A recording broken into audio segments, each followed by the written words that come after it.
for once. This will be the only time I turn the camera on because you're actually better off not seeing me. It also saves bandwidth, makes the recording a little bit smaller. So, but this is me, and it is Wednesday, so we continue to have our sessions on Wednesday. I'll have on green because it's Watermelon Wednesday. And that's enough of my ugly face on the camera. I want to start out with just showing you real quickly again. Some of you have been in classes before, some have not. This is your first course. I'm going to start out with just showing you our three main areas. You know, we've got Moodle, NetAcad, and NetLabs. First off with Moodle, you're pretty much done with Moodle. You went into the RNS class and did the introduction assignment. Inside of this, you will also see that there is a link to netacad.com in case you forget that, and also a link to netlabs.stanley.edu, so you can use that to jump across to our NetLabs system. If you want to just bookmark those, you can do that also. I ask that once a week you go into Moodle and just basically you're confirming that you're still attending the class by just logging into Moodle and going into the course. There's really nothing else going to be posted in this. This was just to do our 10% and to get us jumping over to the more important site, which is going to be our routing and switching essentials course in NetAcad. So any questions on Moodle before we jump forward? So when we log into that, just the act of going into the class, then you see that we've logged in, say, like for that day? Correct. Oh, okay. Yeah, and I can see it inside of NetAcad too. So really what I end up doing is looking at the access report, and at the end they kind of want to see that you've logged in sometime. You know, they don't want it to be that you logged in to Moodle the first day and the last day of class. So just throughout the course, try to log in, you know, once a week or so, or once every 2 weeks, just to kind of show that you're bouncing through it. Other than that, that's all Moodle is used for. Our primary area is going to be netacad.com. On your particular course, you're going to have a section where it's I'm Learning, and under the I'm Learning, you will see our course. I, of course, have I'm Teaching because I'm teaching all the courses, and I'm teaching a large number of courses, so I had to jump in here to your RSE class. So this is our RSE, or Routing and Switching Essentials class for Fall 17.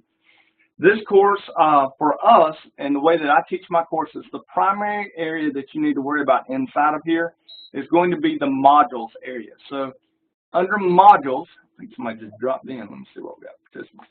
Yep, Joseph's here. Hey, Joseph. It's going to be the modules area. When you look underneath the modules, you're going to see several things. First off, you'll see a module for every chapter.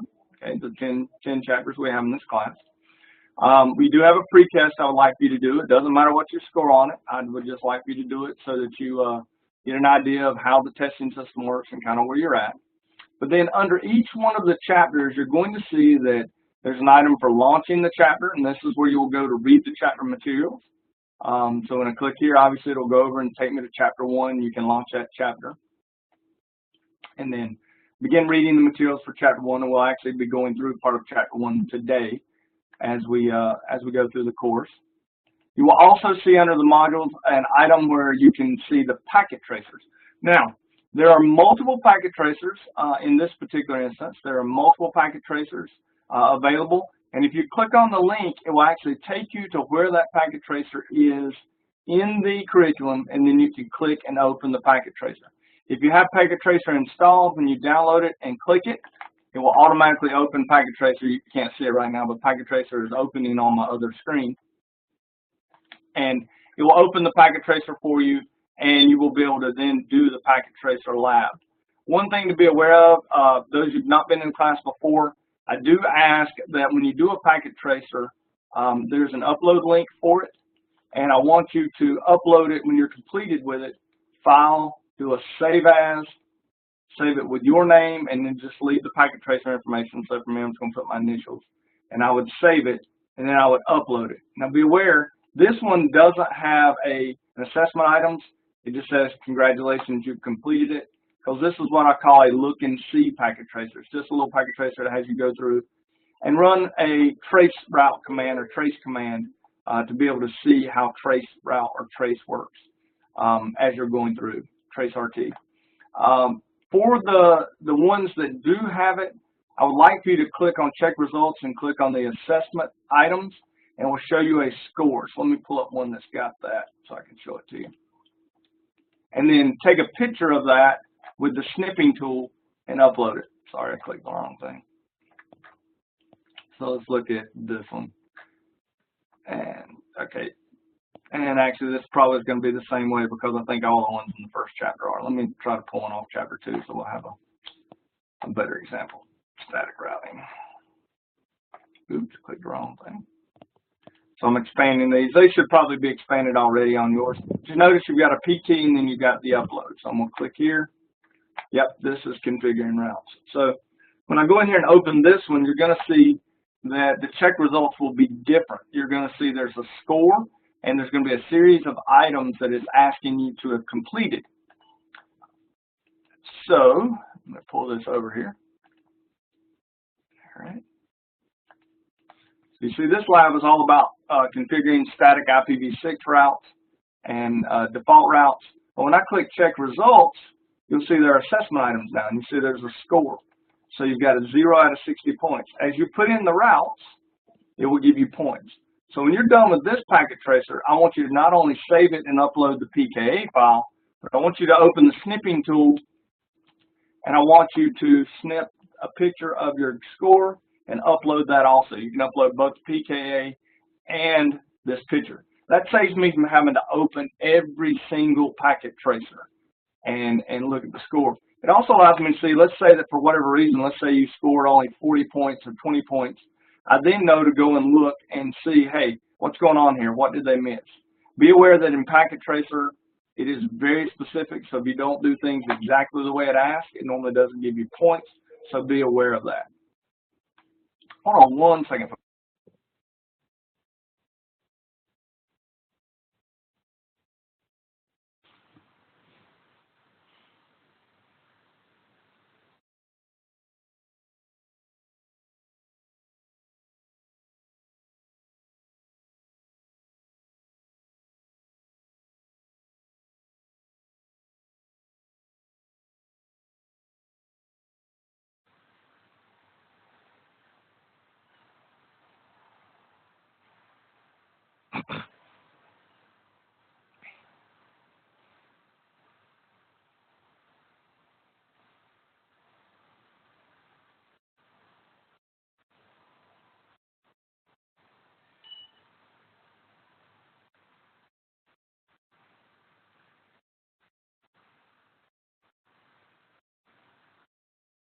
All right, so I'm now back recording. Any questions about how we open the packet tracers or what we need to upload?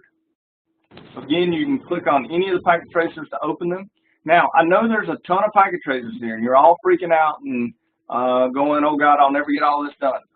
Remember that I asked that you do 1 to 2, and typically if there's a long list like this, let's do at least 2 of the packet tracers.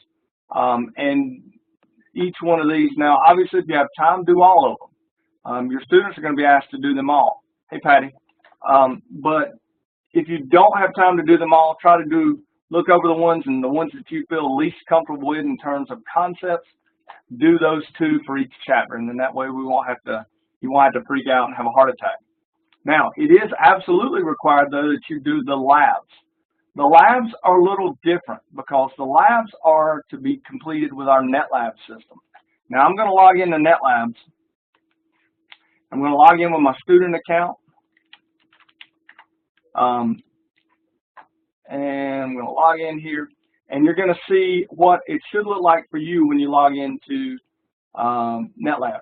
You have a scheduler, and so you can click on Scheduler. And then you'll find your class, which for you is ITC-RSE. You'll click on that RSE, and then you can schedule a lab. Now you see here, for instance, this lab 1146 is exactly the same as 1146. And if you click here, it will take you to the page that has the document for you to use as you're doing the labs. Be aware, however, if I schedule this lab, and I'm going to go ahead and schedule it, I'm going to find me a time, and I can schedule it. Now look, here's the great thing. I can schedule it at most for 4 hours. That's the max, okay? Actually, I have to go past the start time, don't I? Let me do 4, 5, 6 o'clock. Okay? If I try to do more than 4 hours, it will not allow me to do it. The other thing you can do, if you notice, I can actually go in and schedule in the future. So if I got time Saturday night at 9 o'clock, or 8 o'clock or whatever, I can schedule it. The only thing I ask is if you are going to schedule time in the future, please use it. If you are not going to use it, then cancel the reservation, which you can actually do. If you ever want to cancel your reservation, you can click on the ID and you can cancel the reservation, especially if it's not already up and running. In this case, you can see the equipment is starting. NetLabs is not a simulation. Packet Tracer is a simulation. NetLabs is real gear. So you have to let that gear boot up and let the virtual machines boot up and everything get up and running for the lab. While we're waiting on that, I will show you where to go get Packet Tracer if you don't know where to download it. It's under your student resources. And then you just go to download it and install latest version of Packet Tracer. And then that will take you over to where you can download version 7.1, which is what you should install on your machine, 7.1. All right. So, Packet Tracer is a simulation engine. Please make sure that your students and you are doing the hands-on labs. I've never seen a Cisco job yet that said 2 to 4 years of Packet Tracer experience. It's always real gear they're wanting you to know. Other items about NetLabs. Be aware that NetLabs does require Java, and if you log in and it asks you to complete a port test, make sure you do that port test. Otherwise, it will not work. And the last items about NetLabs is when you click on the Show Lab Content, be aware that the lab content, this has been updated for use on NetLabs. When you're actually going through the lab, you have to use the document inside of NetLabs.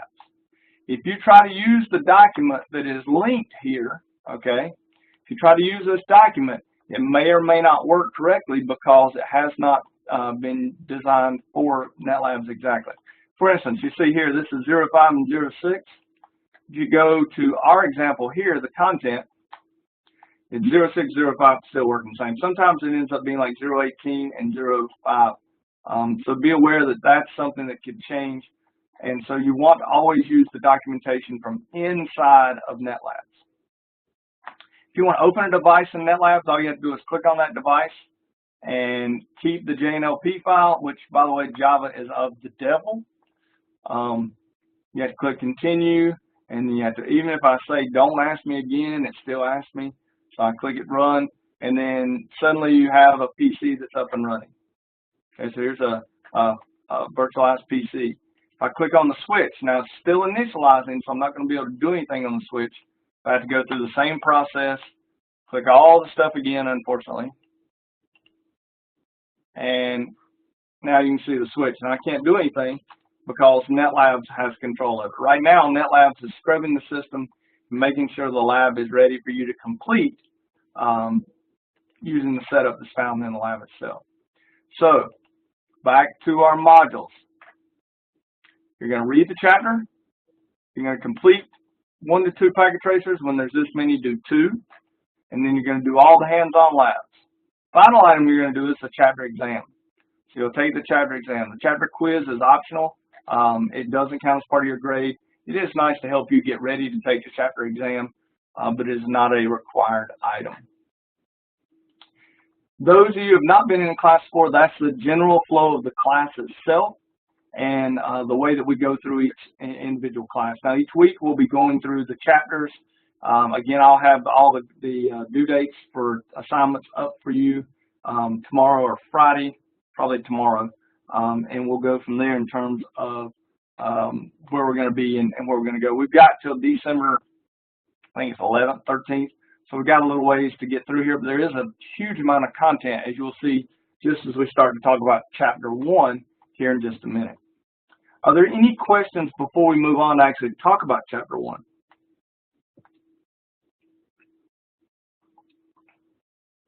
None? Okay, I will show you one thing. If you're in a lab, and the lab, let's let it finish initializing, but you complete the lab and you're fully done with it, there's going to be a little tab here called I'm done. Click I'm done so that you do not keep the pod open while you're not actually working in it. This way you will allow it to be used by your classmates. So, and it should be pretty close to being still initializing. Give yourself about 10 minutes for the pod to initialize. Also be aware the last 10 minutes of any reservation are used to set the lab back to its initial config. So wipe the devices, reset the virtual machines to a snapshot. So for instance, again, now this is completed, booting. I do the lab, do everything that's asked for me under the show lab content, and then I click I'm done, and that will end the reservation and scrub the system and make it available for your classmates. Oops, I didn't want to do that. All right, so that is NetLabs, and that's our course modules. All right, any questions on what we're going to be doing there? It's exactly like the previous course if you were in there. So we'll just be moving forward as we go there. No questions, Simon. If you have questions, once we get done, I can hang around and we can answer any questions you have. I do ask that you upload the packet traces again to the upload with a snip, and I ask that you upload the lab with the answered questions to the Word document. And if you can, make those answers in blue so that it's a little bit easier for me to read. All right, are there any questions before I move on to actually chapter 1? No, not yet. Everybody else good? All right, well, let's talk about routing. Quick question, what layer device is a router? Three. Layer 3. It's a layer 3 device. Layer 3 devices in the OSI model deal with route determination, okay, and they deal with logical addressing. So we're going to look at routing in this particular chapter. And what we're going to look at is different characteristics of a network. So looking at topology, speed, cost, security, all these items here.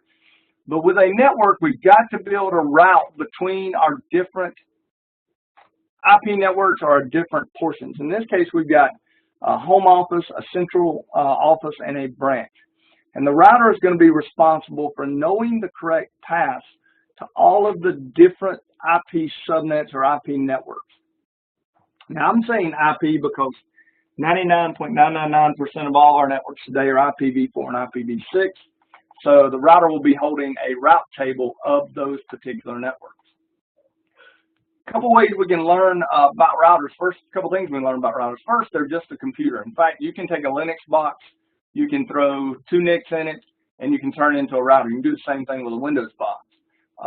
But they are just specialized computers. That's all they are. They have a CPU, so they have a central processing unit. They have memory and storage. They have RAM. They have flash. They have NVRAM. We'll talk about all those. And they have an operating system, which in this case is the iOS, capital I, not lowercase I, the Internet Work Operating System, which is responsible for running Cisco devices. This chart, you need to make sure you memorize this and you know it. This is something that could show up somewhere. I won't say where, but it could show up somewhere on a test. And you do know at the end of this course, the Routing, Switching, Essentials course, is when you will be prepared to take your Cisco Certified Entry-Level Network Technician exam. So you need to know what is held where on a router. Now, I'll help you here. First off, random access memory, RAM. RAM, I compare this to my students to the counter space in our kitchen. We're supposed to take things out of the cabinets, put it on the counter space, work with it, prepare our meal, and then when we're done preparing the meal, clean the counter off. RAM is for temporary items, such as buffers, the running iOS. You'll notice when a router boots, you can actually see on most routers, there's other ways of it happening, but for 99% of routers, it actually takes the iOS from flash and then decompresses it and loads it into memory. So the iOS is running in memory. The running configuration files in memory. When you make changes on a Cisco router, by default, they're not saved to the startup config. They're in the running config only. And then the routing table, the ARP table, and anything that is temporary in nature is stored in random access memory. ROM, or read-only memory, typically has what we call the bootstrap, or it can have ROM monitor. There are some devices that have a full working iOS and the ROM, but they're few and far between. They're usually the very high-end devices. But most of the time, all we have in ROM is a limited iOS that gives you very basic boot up features. NVRAM, non-volatile RAM, is where your startup config is. So it's where all your, it will survive a reboot. Any configuration you won't survive a reboot has to be saved in the startup config, and we'll show you how to do that shortly. And then in Flash, remember, here's how I remember what's in Flash. The iOS is in Flash. So iOS, Flash. In addition, there's some other things in Flash too. Sometimes you see items such as, if it's a switch, VLAN.dat file, multiple configuration files inside of the iOS. There's other items too that can be there. I'm going to pull over the chat so I can see it. Okay, Joseph, that's fine. Okay, thanks, no problem.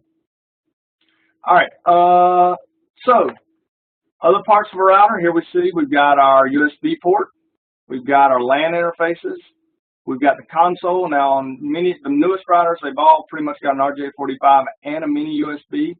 Be aware that neither, it's either one or the other. You can't have someone plugged in the console and someone plugged in the mini USB. They share the same circuit, so you're either going to use the mini USB or the console.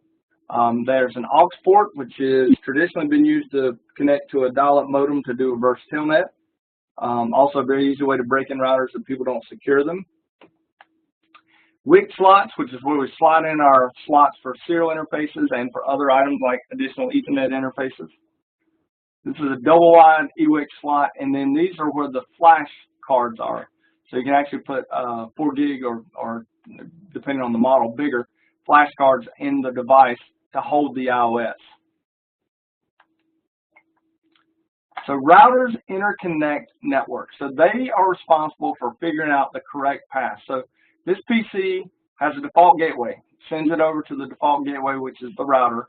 The router then does a route table lookup to figure out where the packet needs to go. Now, route tables can be created in a multitude of ways. One way is with a dynamic routing protocol. So we can set up a routing protocol so that R1 and R2 exchange information about their routes and the reachability of their routes. Another way we can do it with static routes. So we can do static routing and say, hey, if you need to get to this network, R1 should go to R2. And if R2 needs to get to this LAN, R2 should go to R1. Now, obviously, quite honestly, this network would be fairly easy to do static routing on. If you're never going to be connected to anything else, and this was it, you could just say anything R1 doesn't know how to get to, send R2. Anything R2 doesn't know how to get to, send R1. So you could do a default route from R1 to R2 and then one from R2 to R1. All right, because this is a very simple network. If we look at this network, it becomes much more difficult to do static routes. It can be done. It's not impossible, but it becomes much more difficult because you don't have as easy of a network to say, to get to this network, go here. You've also got what's called dual home networks here. So you've got this router is connected to 2 different networks. So which one would you go across? Now you can go floating static route and say use this one, always use this one unless this one goes down, then use this one. But it is, just a little more difficult. So this would be a better candidate for dynamic routes.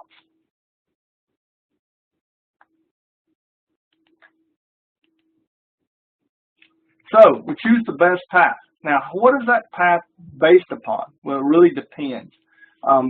Here's an example of a static route that's been configured.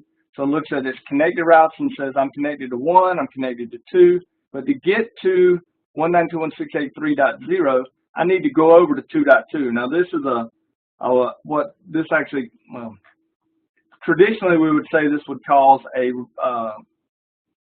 an additional lookup, that it would actually go back and do what's called a recursive lookup. With the new forwarding methods used, we got CEF. It's really not that big a deal anymore, but we usually use outgoing interface. We'll talk more about that too. But you'll see here, it looks up, finds the route, and sends it over. This was a route that was statically configured by an administrator. This router is going to look for 3.0 and see that it's directly connected and just send it out FA00, and it goes out. So they choose the best path depending upon how it was entered into the route table, and then that is dependent upon how the routes themselves are looked upon by the router. Now, how do we forward packets? Now, don't get confused by the concept of switching on a router, because what the router is doing is it's switching packets between interfaces. So it's moving it from one incoming interface or an ingress interface and sending it out an egress interface. On routers, there are several different switching methods. The oldest and least efficient is process switching.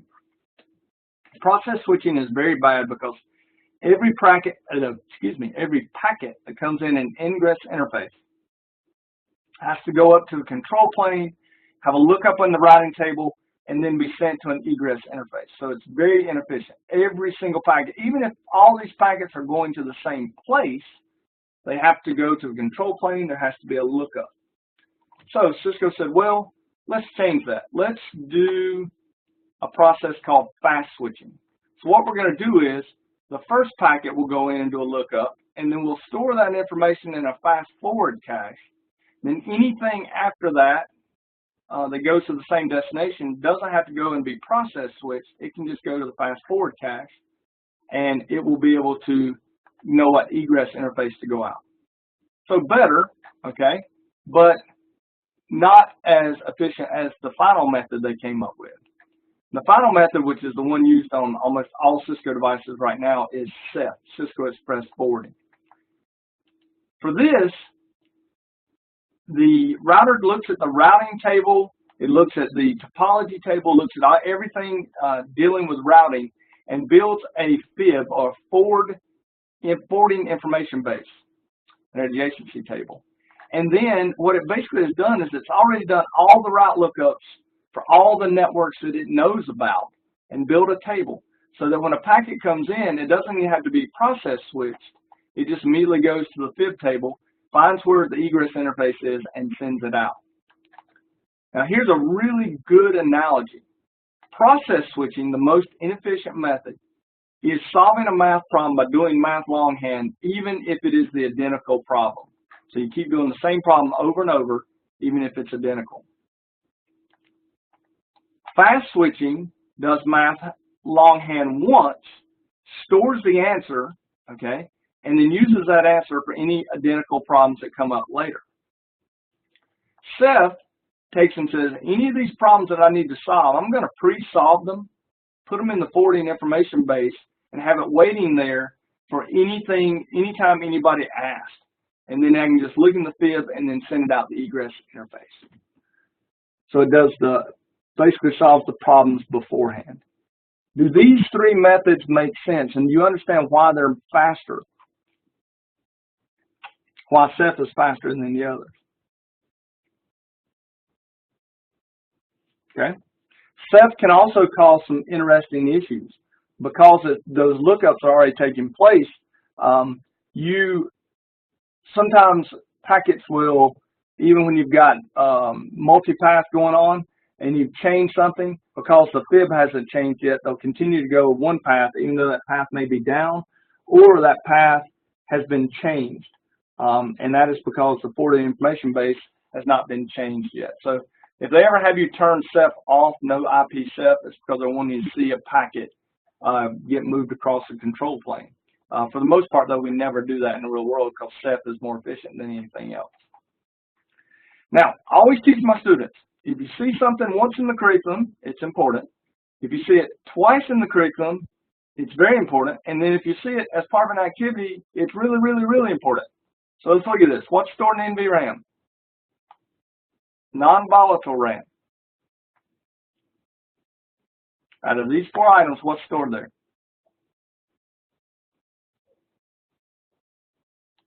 Startup config. Okay. What's in flash? Yep, that's iOS, so system files. ROM? DAG. Yep, that's your bootstrap, and then your running config is in RAM. So running config is in RAM, iOS is in flash, and boom, we got it. And then they go in and actually show you a picture, and this is more just to give you an idea of what's, they don't really, this is not really something that's got to be tested, but it just kind of shows you the different interfaces and things available on the router itself, so you get an idea. Okay. This is your WIC slot, and then your double WIC slot. And this is a 1941, by the way. Wrong spot there. This is a 1941, and there are other routers out there, obviously. So, all right, packet tracer to do a network discovery. Be aware, if you try to do this live with traceroute on most networks, it will fail because traceroute depends upon ICMP, and ICMPs are blocked on most networks. You can try it from home, it may work. Most of the time, it doesn't. So, routers connecting to a network. Well, one of the things we typically do is we connect to a switch, and that switch connects to some type of router. In this case, I've got multi-layer switches in this corporate network, and then they have an edge router. For us, we need to think about what a default gateway is. This is a very important concept. The default gateway is the router port on your same network that is closest to you. So for this particular network, 192.168.1.0/24, and I'm just assuming a /24, folks, the default network is 192.168.1.1. For these PCs in here to get out of this network, they must go to this default gateway. So what happens when this PC tries to go to 172.16.1.99? Well, here's exactly what happens. First off, this PC takes its IP address it's configured with and uses the ANDing process. Do you remember ANDing, where you combine in binary the IP address with its subnet mask?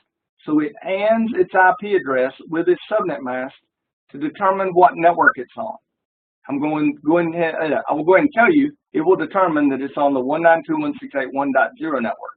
If you don't remember ANDing, look that back up in our intro class or Google it, and we can talk about ANDing some more next class. It will find out it's on the 192.168.1.0 network, which is pretty easy to know because of the way it's configured. It will then take the destination IP address and it to the configured subnet mask of the sending host and find out that, well, this web server is not on the 192.168 network. It's on the 172.16 something network. It will then know that it needs to send that to its default gateway. It will do an ARP request for this IP address, and the MAC address that will come, the ARP reply will be a proxy ARP from the router, because the router will go, that's a remote IP address, so I have to give you my MAC address. So this is a case of proxy ARP. So the router is proxying its MAC address for the destination. And then at that point, this PC would send it over to R1. R1 is going to do a route table look. Actually, first thing R1 is going to do is take off the, well, it's going to run the frame check sequence at layer 2. Then it's going to take off the source destination MAC addresses and look and see if that's its MAC address, which it will be the MAC address of R1. It'll look at the source destination IP and do a route table lookup. It will then completely rewrite the layer 2 header because this may not be Ethernet. This could be something else. It could be HDLC. It could be PPP. And then at each hop, there'll be a lookup, and it will be rewritten at least to layer 2 until it gets to the destination. So that is how a communication will work between a PC and a remote host. Very important that you understand this idea of proxy ARP, because that is something that comes up a lot in the CCNA and in the curriculum. Here we see looking at documenting a network, looking at different slash notations.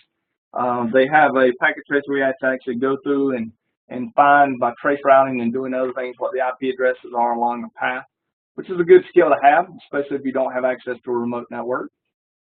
Here's an example of statically assigning an IP address on a host. All right, nothing very super interesting about that. And then dynamic. The only thing I will tell you that I would teach my students is if their clients are configured for DHCP and they're not able to find a DHCP server, they will give themselves a 169.254.x.x address, which is a PIPA, and APIPA is automatic private IP addressing. So anytime that you see 169.254.x.x/16, 16, not that, 16, holy moly, 16, you do get any PIPA, automatic private IP. I think it was Windows 95 first. So that's something to make your students aware of. Now, every different router will have different settings for its LEDs. I teach my students this: green equals good. Anything else is usually bad. That's not always true, but sometimes. Like just because something is amber on a gigabit switch, it may not mean that it's actually a problem. It may just mean that gigabit switch is running that particular port at 100 megabits instead of gigabit speed. But for the most part, green, good, everything else bad. But you need to actually look at and tell for your particular model of router and switch what each one of the particular links mean. So here you see, for instance, in the GE speed, one blink plus a pause, and it's at 10 megs. Two blinks, pause. I mean, really, you can remember that. Three blinks and pause, that's 100 megabit. I just do a show interface and it'll show me. But green, obviously good. I mean, you got a link. No green, bad. I try to keep this stuff simple. It's really not that difficult, to be honest. Console access. This is something very hard for me to show you in an online class like this. But when we connect to a Cisco router, we typically have to have a serial port or a USB to serial adapter. Now they're not showing that here, but here's USB to serial adapter. So you connect the USB, and then the console cable connects to the RS-232, and you connect it to the RJ45 with this nasty, horrible Carolina blue Cisco cable. I went to NC State, so that's why I don't like Carolina blue. But then you have to have a terminal program, and you set the terminal to 9600 8N1, so 9600 baud, 8 data bits, 8N1, no parity, one stop, and you want to make sure flow control is off on that too. But this serial port, very unlikely you have PCs with serial ports on them anymore. The problem with USB ports, you have to be careful because the ports will actually move around. Each time you boot a machine, the serial port can actually move to a different port. What I actually do, and I've only got COM1 here, but what I actually do is, if I had a USB connected, I can actually go in and I can make a particular COM port stay active. My machine actually has a COM1 on it. So when I go into PuTTY, I can actually set PuTTY. And let me pull up PuTTY for you. Oops, too many T's.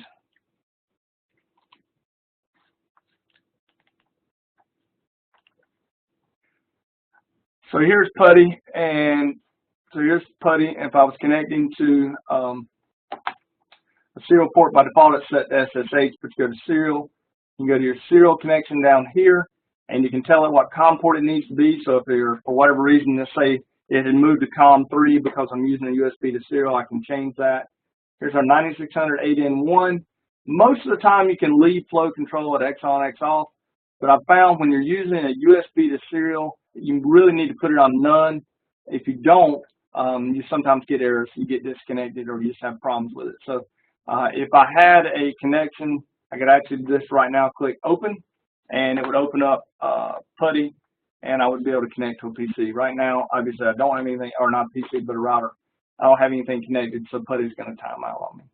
So PuTTY is a nice little thing to use. Some people use Hyperterm, old Hyperterm or TerraTerm, Super PuTTY. Your mileage may vary. I like PuTTY just because it's simple, it's easy. You just go download it. Super PuTTY is pretty good too. So is what's that called? PuTTY, Tab PuTTY. I think that's it. But make sure you're in your labs practicing this. Make sure you show your students how to do this. Make sure they understand what a console port is and how to connect to it, how to get in a router from a console port. Because the last thing we want to do is have a student graduate from the Cisco Academy that doesn't know how to get into a real physical device. And that really shouldn't happen. The bad thing about NetLab is that it does the connection for you in the background. So you don't have to do as much. But I do suggest you do some of these labs on your own equipment in your own lab so that you're available. So in Introduction to Networks, you did some of this. You already have gone in and configured a switch. So you can go in and put an IP address on the VLAN. So you go to Switch Virtual Interface, put an IP address on it, do a no shut, and then set the default, set the default gateway so it can get out. I learned something interesting day before yesterday. There is no IP default command for V6 routes. So if you want to put an IPv6 address on the switch and have a default gateway for the switch so it can communicate to the other side, you actually have to put a default route on the switch for IPv6. That was very interesting, pretty neat too. Here's what they call a symlet, or a little test in it. So it says you can actually go in here and start the lab. So configure it with a second usable IP address. So you go interface, and notice if you try to shorten it, it will not work. So you have to use the entire interface VLAN1, then you put IP address, and then you can go on. So you can't do any question marks. So this takes you all the way through and makes you do it using the long form of the command. So these are syntax checkers, good for students to get used to using the long forms. Okay, there's a packet tracer basic router settings. When we configure a router, we want to name it. So give it a name, and that's going to be dependent upon your company's policy. We are going to want to set and enable secret password. This is the password that allows you to go from user exec mode to privilege exec mode. Okay, so remember, user exec mode is where we only are able to look at the router. We're not able to make any changes to it. Privilege exec mode, we're able to actually go in and make changes to the router. We want to set line console password, so line console 0. Password login, make sure you put login, otherwise it doesn't allow you to log into, doesn't apply the password to the interface. Line VTY on routers, we've got 0 through 4, so 5, and we need to do the same password and login unless we're doing SSH, and we'll talk about configuring SSH. And then this command, what does this command do right here? Service password encryption. Password. George? It encrypts the passwords. Right, it encrypts the passwords inside of the configuration file. Be aware this level of encryption is not very strong, so it can be cracked very easily, but it at least prevents shoulder surfing. Okay. Other items we need on the router is a banner. Make sure you do not put welcome. It should be a banner that is based upon your company's security policy. And then remember, you must do a copy run start, copy running config, startup config. This ensures that the running config will survive a reboot because it's going to go to startup config, and that is copied into NVRAM. And then I got a syntax that lets you do all of these commands, syntax checker. And that's what the lab does too, folks. IP addresses on an interface. Again, this is a review from intro. You go in the interface, you give it a description, if you so choose to do so, put an IP address on it and do the no shut. Remember that all ports on a router begin their life in a shutdown or administratively shut down state and must be brought up. On a switch, they begin their lives up and must be brought down for security reasons. Okay. Here's a serial link. Be aware, remember we put a clock rate on the DCE end, and that's to simulate a DCE device clocking that's usually provided by our service provider.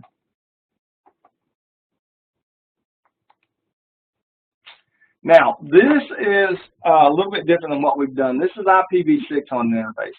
Notice, though, it's extremely easy. First off, on a PC, you just go in and use the following address.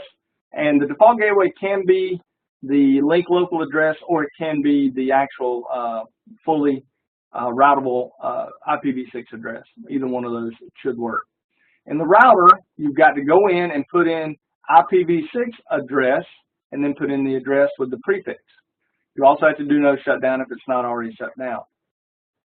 Do that on each interface, and then you also have to do one other command they don't show you, and that is IPv6 unicast routing.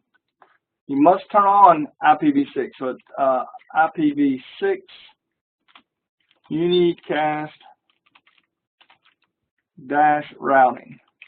Have to turn that on in global config in order for the router to actually route IPv6.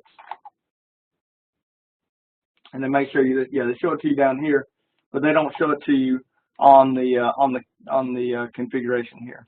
So be aware, make sure you turn that on. Loopback interfaces, what in the world are these? These are just little interfaces that can be used for things like the router ID and OSPF and EIGRP. It can be used to test routing. It can be used to inject routes into a route table, again, to test to see if your routing is working.